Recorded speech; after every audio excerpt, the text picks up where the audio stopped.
Hey guys, Britt here. Welcome to End Times Bible Prophecy. Make sure to hit the subscribe, like, and share buttons. Well, it's February 22nd, the end of the United States as we know it. Now, at risk of sounding like this is a channel about the end of the United States, what I mean is the end of its economic superpower status, and as a direct result of that, its status as the world's preeminent military power.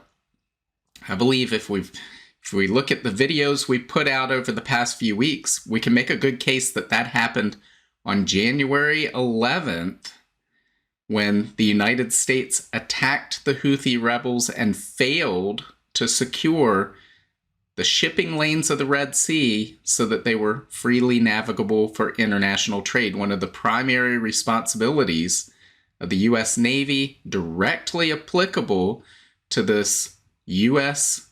dollar-dominated global financial system that gives the United States such power, that is in jeopardy. We now have a new possible development, we'll find out here soon enough, that could make things even worse, that could push this, it could accelerate this decline of power in the United States. And again, I believe all of this is relevant to Bible prophecy because when we read what the Bible says about the end times, there's no mention of the United States whatsoever. And based on recent history, we couldn't be close to those times if the United States is still in the position of power it has been since World War II as the world's dominant economic and global military power. So we would expect to see that power wane.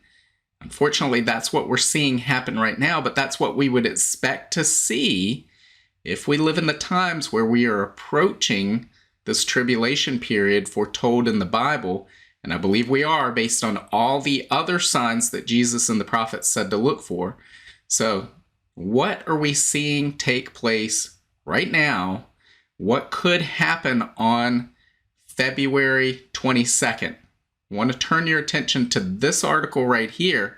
This is from CNN. It says, U.S. explores options to seize Russian assets and funnel them to Ukraine. And I can tell you, if this happens, if this actually takes place, it will dramatically accelerate the decline of United States power. And you may say, well, how in the world is seizing Russian assets going to hurt the United States that badly?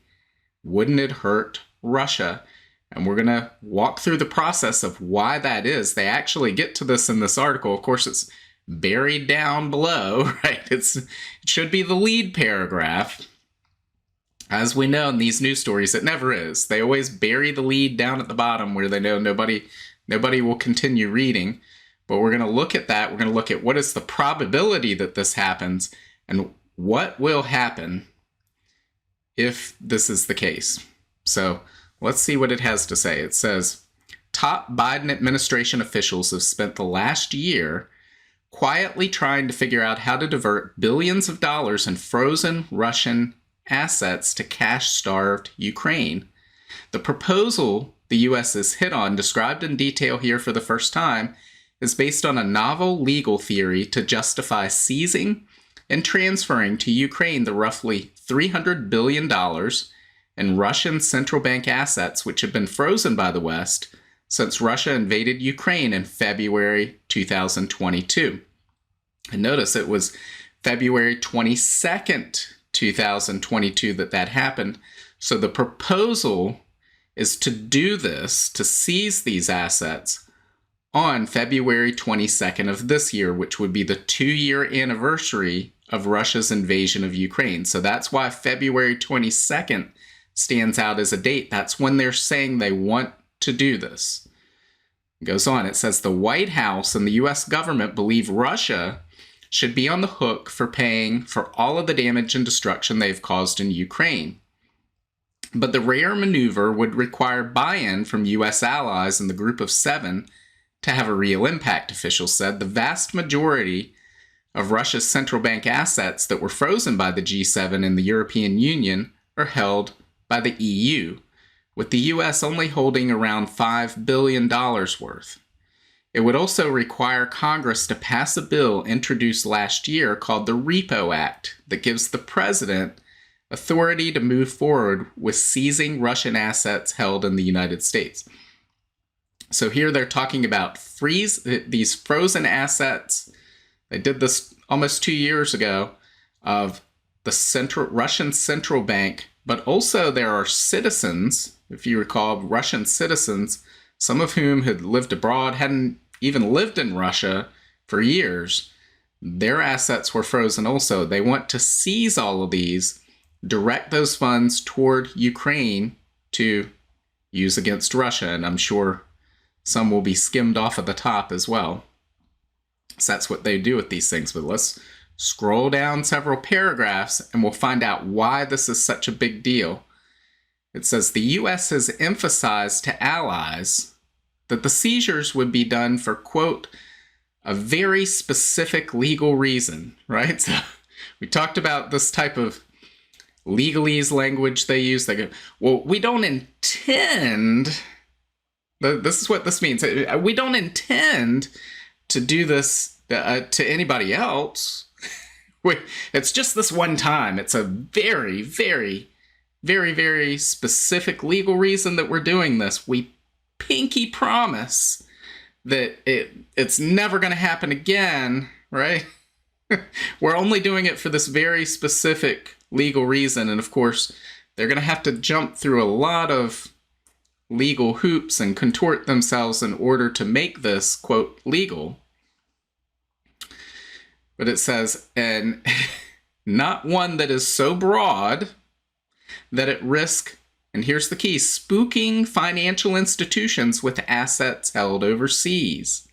A key concern of some G7 allies, including Germany, which has led to some hesitation over the U.S. proposal.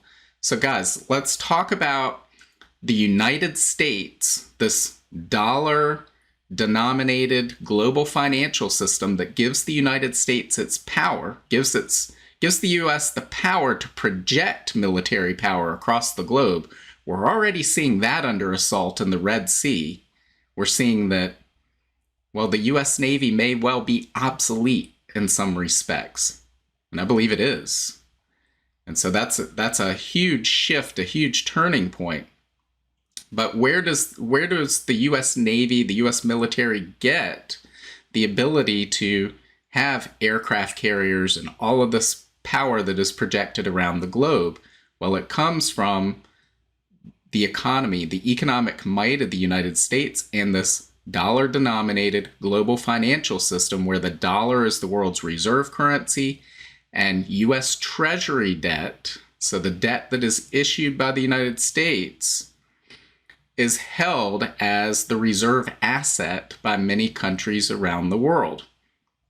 So if something upsets that system, well, then the power that comes from it is also upset.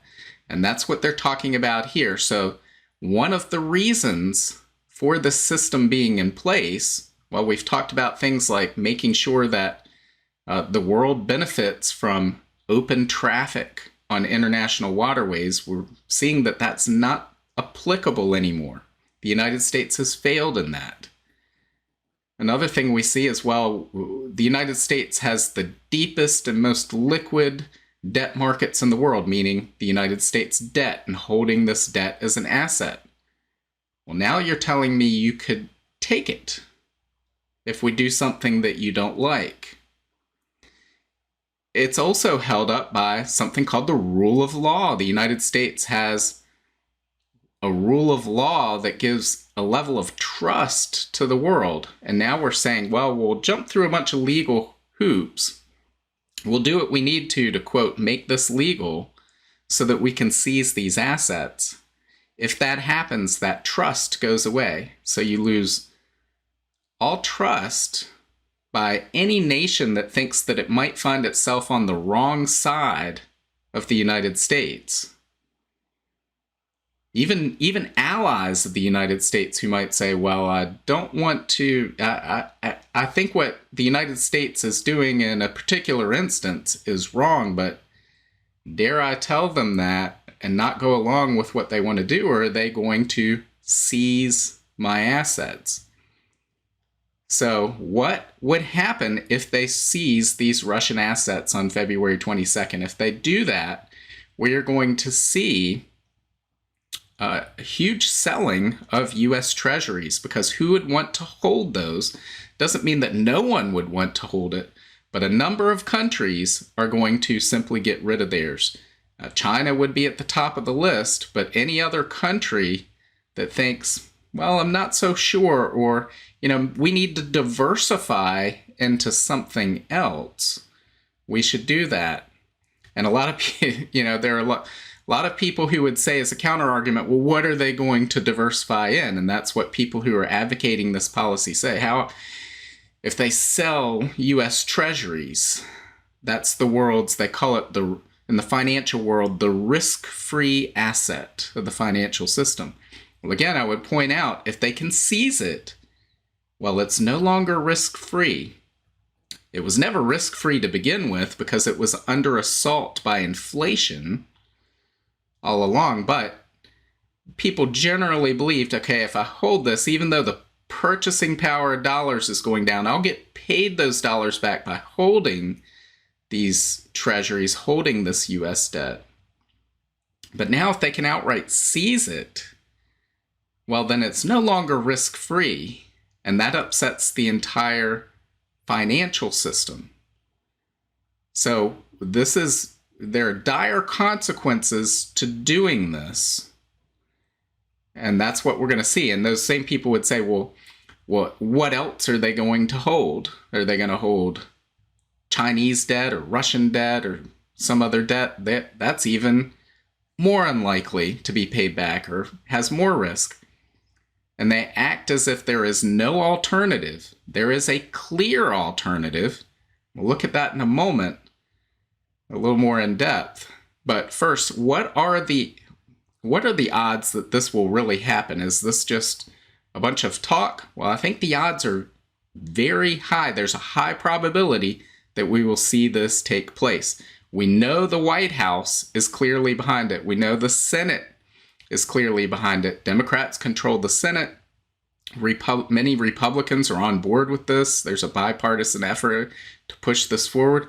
And the House, controlled by the Republicans, is likely for it as well. Let's look at this article right here from Business Insider. This is from back in November. It says, Speaker Mike Johnson floats confiscating Russian assets to fund Ukraine war aid.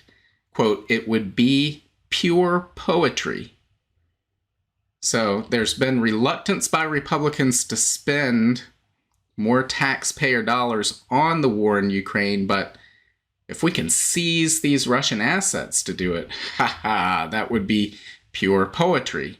But I would argue it will not. Let's see what this says. It says, House Speaker Mike Johnson is suggesting that the U.S. should confiscate assets owned by the Russian government to pay for more aid to Ukraine. It would be pure poetry to fund the Ukrainian war effort with Russian assets, he told the New York Post. As you can imagine, that idea has been met with great enthusiasm on the Republican side, he continued. I suspect it will be with our colleagues on the other side as well. It's an eminently responsible thing for us to do.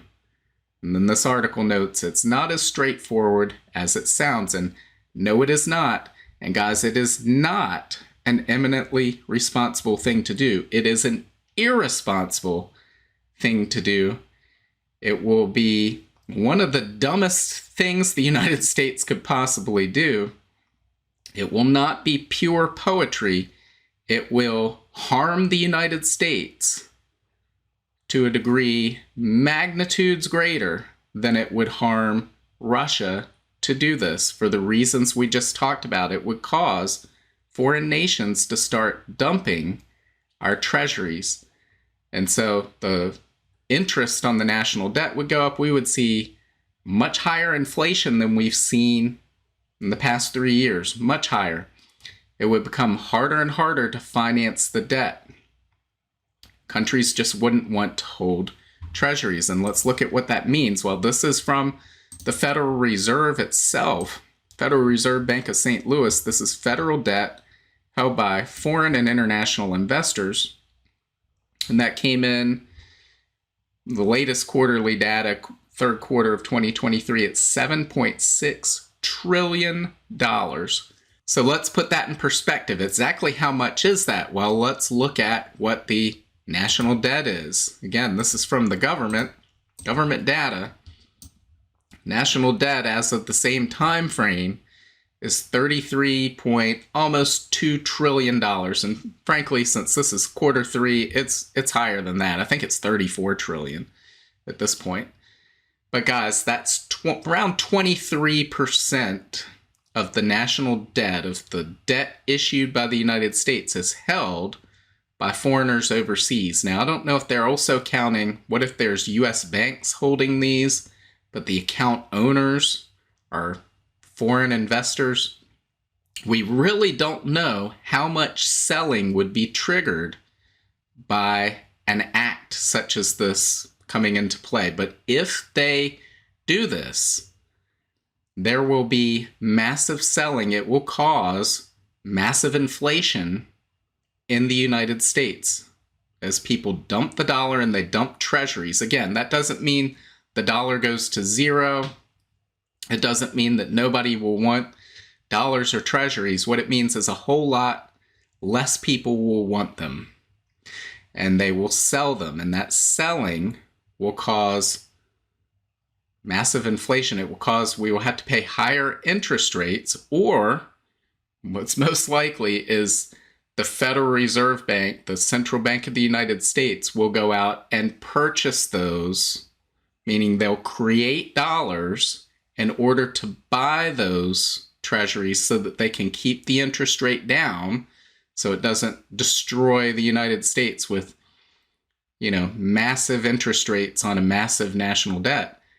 But in doing so, they're creating more dollars and putting them out there into the world, which means massive inflation, guys, far higher than what we've seen the last 3 years. And what does that mean? What are the implications globally for the financial system, for the derivatives market? We have no idea. So guys, this is a very bad idea that we do not want to see. So, and again, people would say, well, where are they going to go? Well, where they're going to go is where they are going now. These other foreigners and nations that would be dumping dollars and treasuries, they would be going here to gold. This is from JP Morgan. He said, gold is money, everything else is credit. Guys, that is absolutely true. Gold was created by God. It's an element, a basic element of the world in which we live. No central bank or government can print more gold.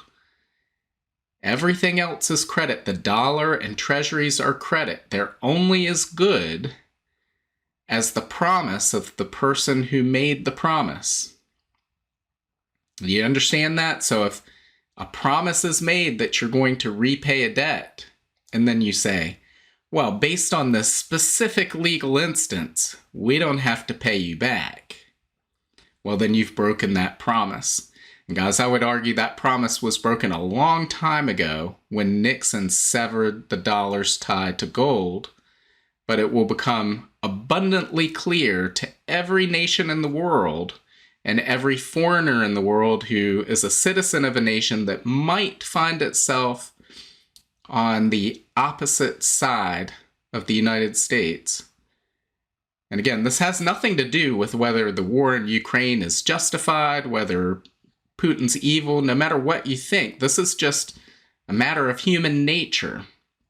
If the United States does this, it's going to have consequences, terrible consequences for the United States. Not so bad for Russia, right? It's a drop in the bucket for Russia, but it's a nail in the coffin of the U.S. dollar-dominated global financial system to do this. So let's hope and pray that this is not the path that is chosen by the United States, because if it takes place, I believe it will be the end of the United States as we know it. Now, I don't think anybody, if it happens that people will wake up on February 23rd and go, wow, everything's so much different. But they're going to find that out over time, maybe slowly, as they look around and say, why is a cup of coffee $30? Right? How come I've only gotten a 2% raise every year in my income, but now the grocery prices are doubling every year? That's what's coming as a result of this. So guys, the United States has enough problems already. They don't need self-inflicted wounds on top of what's already taking place. Again, we've talked about those issues before with the economy, the banking system. The US banking system is hundreds of billions of dollars of unrealized losses.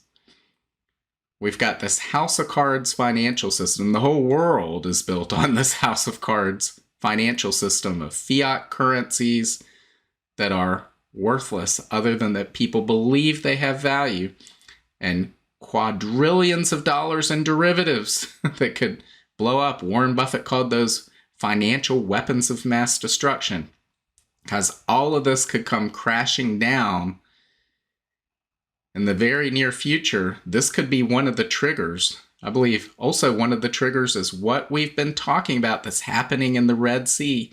Huge development nobody's talking about. But this signals a shift in global power, the end of an era in which the U.S. Navy secured international waters for free trade. That era is gone. It is over. If it didn't end January 11th, it certainly ended a month or two before that. It became very clear by January 11th when the United States and the UK staged their attacks on the Houthis, and yet those attacks continue. They're going on today. And a third of the oil that shipped through the Red Sea has been diverted. This has huge consequences for global trade, for the global economy, for the United States, and yet very little is talked about in the mainstream media. They'll mention, oh yeah, the United States sent some missiles and bombed some targets, but they don't talk about what it actually means, what the implications are. And guys, I would say this: I don't think the United States is simply just going to go, all right, well, I guess our time is up. That's the end of it. They understand these things too. The national security state of the United States understands, as well as some guy standing behind a computer talking about it, what the implications are of these developments and what's happening in the Red Sea. That makes the probability of war, massive escalation of war, possibly World War III, much, much, much higher. This is the type of thing that wars are fought over, because this is all about global power and who controls the levers of global power. So the stakes are large, and we need to be aware of these developments because, as we've talked about before, we live in the times that Jesus and the prophets warned about. We see all the signs they talked about. And Jesus said, when you see those signs, look up, your salvation draws near. So if you know Jesus, guys, you have great hope. There's no reason to worry about all of this because you know that Jesus has already won the victory. But if you do not know Jesus, well, then I can understand why you would be filled with fear right now. But guys, you can have a peace that surpasses all understanding if you just invite Jesus into your life. Guys, we're all sinners. That just means we've fallen short of God's mark of perfection. And the Bible tells us that the wages of sin is death. So as a result of that lack of perfection, we are sentenced to eternal separation from our God and Creator. But Jesus Christ, the Creator, came to earth in the form of a man. He died on the cross. He sacrificed himself. He shed his blood on the cross so that our sins could be forgiven and we could be reconciled with God. And you can have that same reconciliation with God by just inviting him into your life, saying, Jesus, I believe you died for my sins.